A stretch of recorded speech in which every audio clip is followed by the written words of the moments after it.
Good Sunday to you. Thank you so much for joining us. Welcome to Lori Stories. I'm your host, Lori Penson. Welcome to my little corner of the street. Today, we are going to be talking about something that is near and dear to all of us, especially if you want a place to stay. What is the future of real estate? Can you afford to buy a house right now? Should you settle on a condo? Maybe you want to continue renting. What is the future like? Do you need to come with loads of cash in order just to buy a house? Are there properties out there? Are you thinking maybe I should sell my house? Is this a buyer's or a seller's market? I have all those answers for you because today I am going to talk to not one, but two real estate just experts for us. In fact, I'm going to bring one in right now. This is Donna Bousson.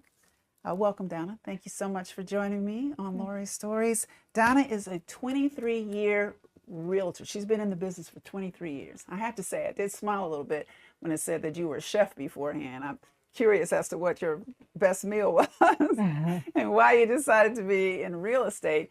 But Donna's been in real estate a really long time. She's with Century 21. She's award-winning and here today to just bring us up to speed on what's going on with real estate. Before we get to that, I just want to welcome some of you that are watching in. Harold, Lisa, Lori, Joanne, Bert, we thank you so much for joining us. Now let's get down to it. What's it like out there, Donna? Is this a buyer's market, a seller's market? Can people afford to even have housing right now? Okay. And thank you again, Lori, for inviting Jessica Tremonti and myself here to talk about something that we live and breathe every single day. So I would say the current market is a transitioning market. The buyers are having some advantages, certainly many more advantages than they had in the previous markets, in that the inventory is increasing a little bit, and the availability of homes staying on the market long enough for someone to get out there and see a home and decide if that's what they want is certainly improving.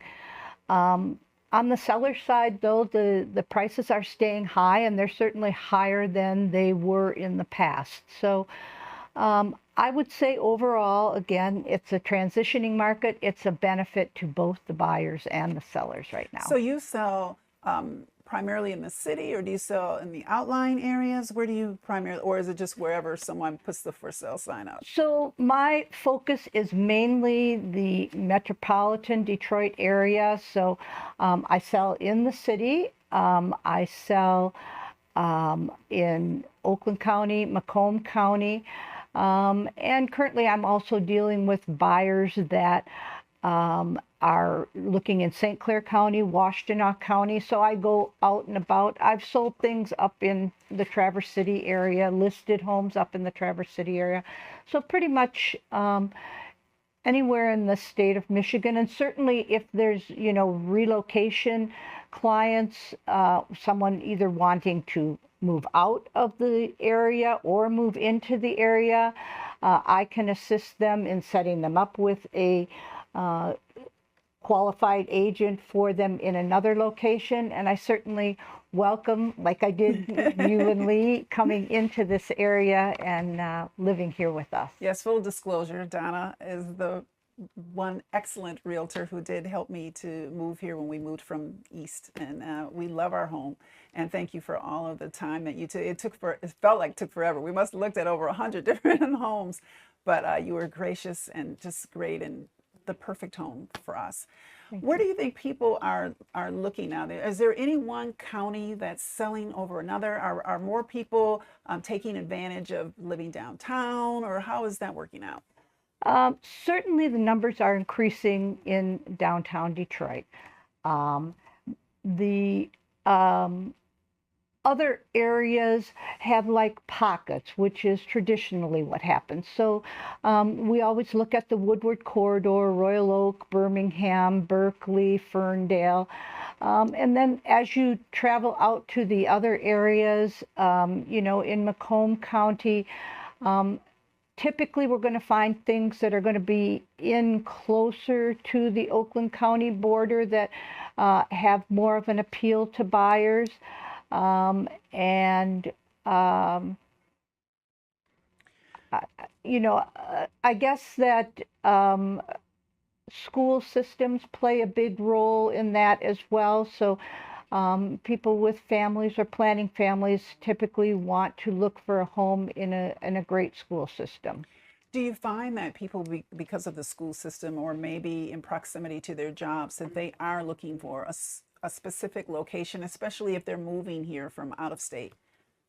I think that most of the people that come in from out of state have some pretty strict ideas of the areas that they want to be in. I think you're right about that. Others, I'm dealing with a buyer right now that will go almost anywhere in, Wayne, Oakland, Macomb, Washtenaw County.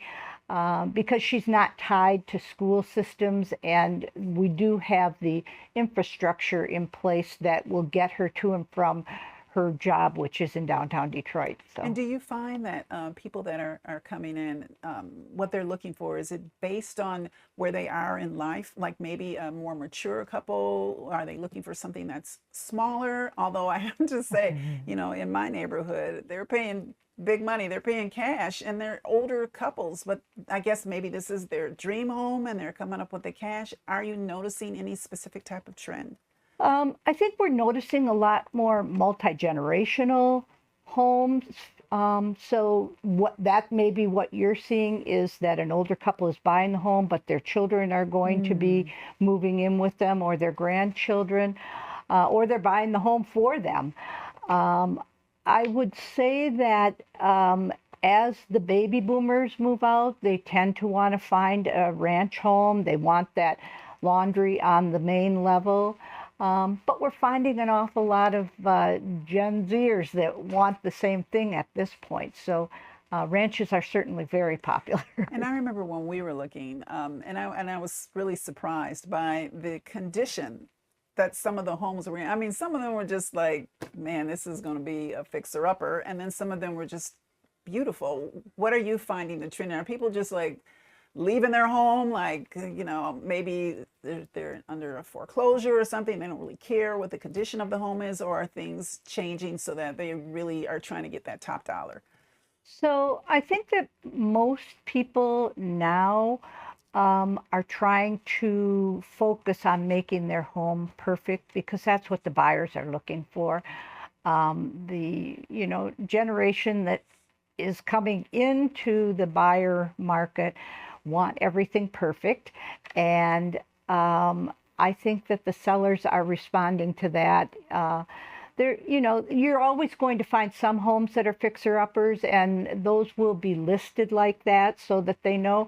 But then you're going to find that the pricing is going to reflect that they understand that they're offering a fixer-upper. When someone comes to you, are you ever like, I think you would really like this. I know you have to sort of get to know your client, definitely understand what their budget is, but have you ever had a situation where you were like, I'm not sure that that's really for you? Maybe they're trying to buy too much house or not enough house. Has that ever happened to you? I would say that I tend to send properties to my buyer clients that may be a little out of their price range, may be something that they could fix up easily after I have, reviewed the properties, because I like to take a look at everything before we're going in to look at it together. So I would say that, I try to focus on what their needs are and want to get that met, their needs met.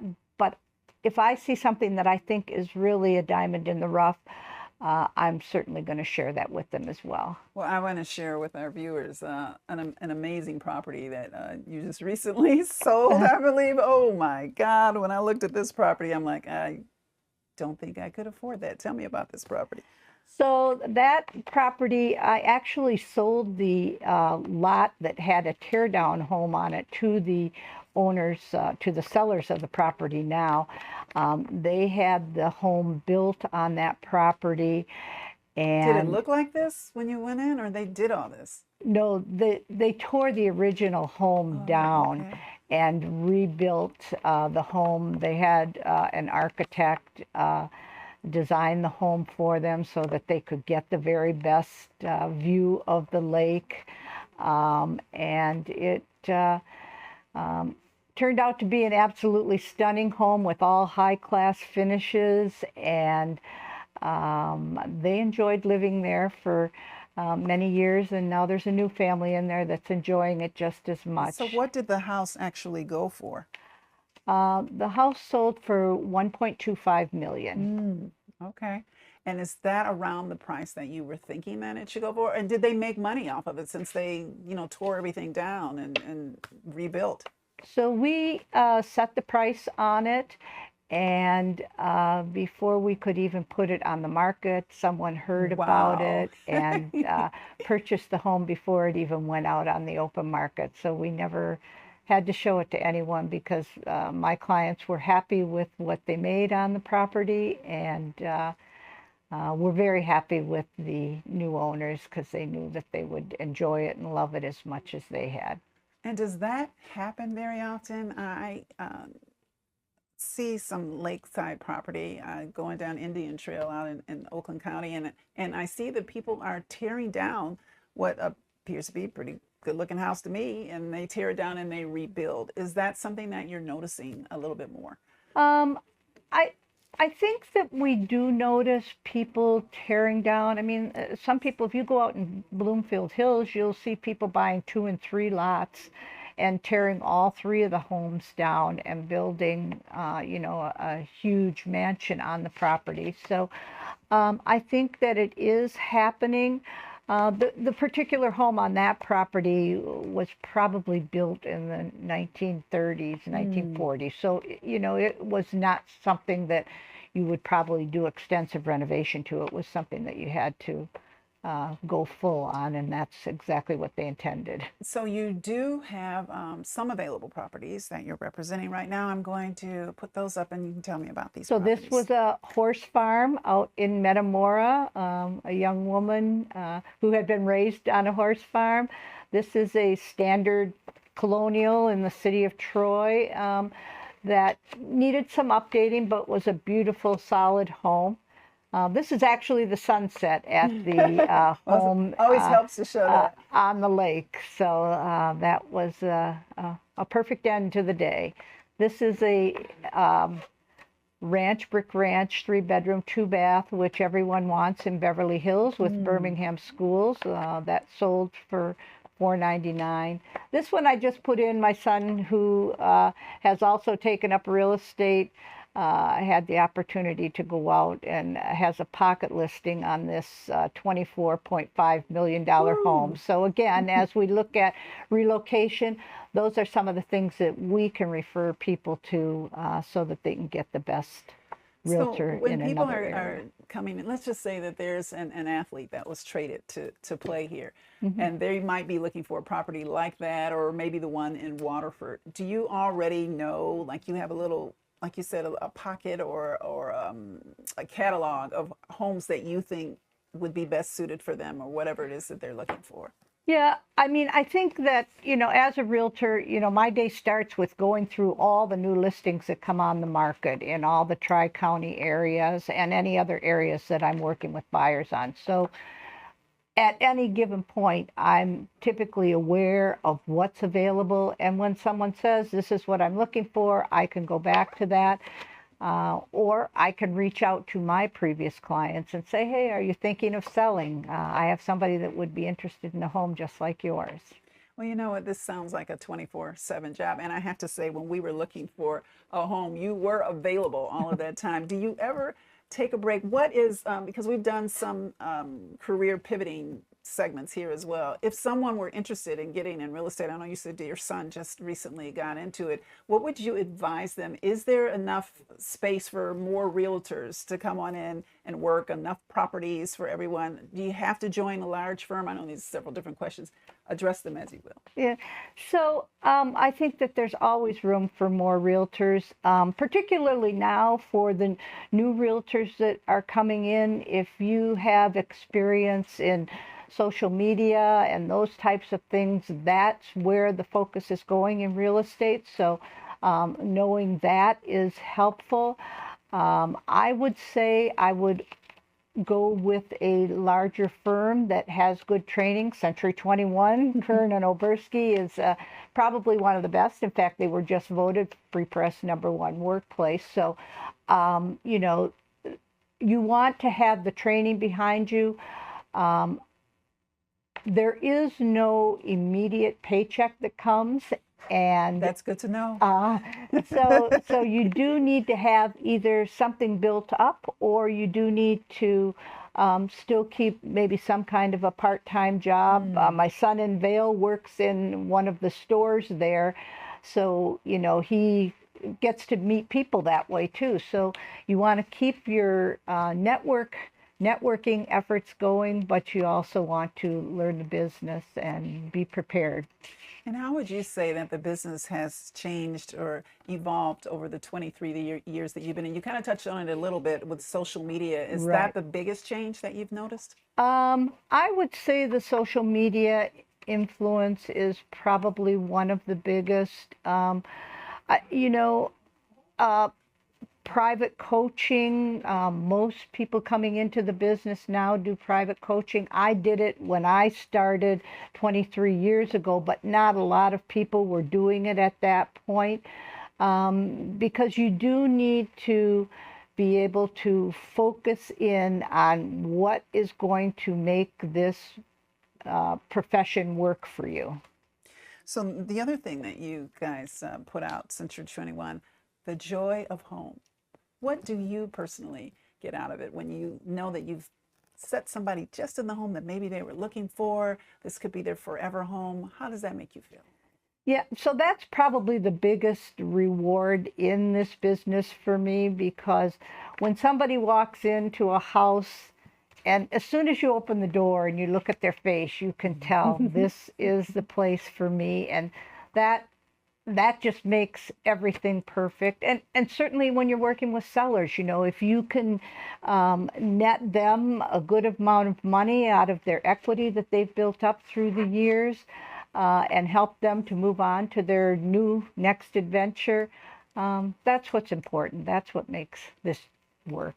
And are you still taking on clients? If someone wanted to have you sell their home, or maybe you could help them buy a new home, how would they find you? So they would look under Donna Busan at Century 21, and they could certainly, if they Google my name, they'll certainly find the contact information there. Well, Donna, I appreciate you so much for coming in to talk to me. Your And partner thanks. is coming up next, All and right. we will continue to talk. Wait, not to jump up yet. And we'll continue to talk about different properties and the future of real estate. We'll be back in just a moment. We'll take a quick Thank break. you. Thank you so much.